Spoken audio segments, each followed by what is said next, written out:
Hi అండి, welcome to my channel. మన recipe పాలకూర చికెన్. ఒకసారి ఇలా ట్రై చేయండి, చాలా టేస్టీగా ఉంటుంది. ఆకుకూరలు తినని పిల్లలు ఇలా ఉంటే చాలా ఇష్టంగా తింటారు. చికెన్ కడిగి పసుపు ఉప్పు వేసి 2 విజిల్స్ వచ్చిందాకా ఉడకనివ్వాలి. వేరే బాండీలో కొంచెం ఆయిల్ వేసి పాలకూర బాగా కడిగింది వేసి మెత్తగా అయిందాక ఉడకనివ్వాలి. దాంట్లో కొంచెం సాల్ట్.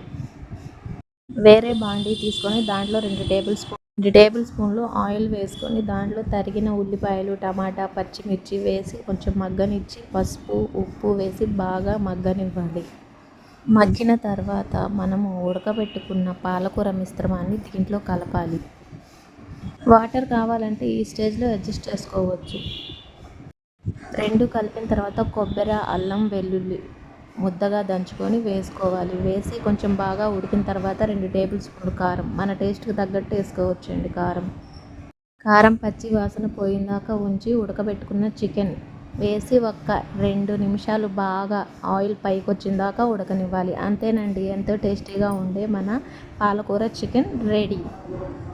ఆకుకూరలు తినము అని మారం చేసే పిల్లలకి ఇలా చేసి పెట్టండి. హెల్తీగా ఉంటుంది, చికెన్ తింటున్నామా అన్న ఫీలింగు ఉండదు, టేస్టీగా ఉంటుంది. కొత్తగా చూస్తున్న వారు సబ్స్క్రైబ్ చేసుకోండి ప్లీజ్.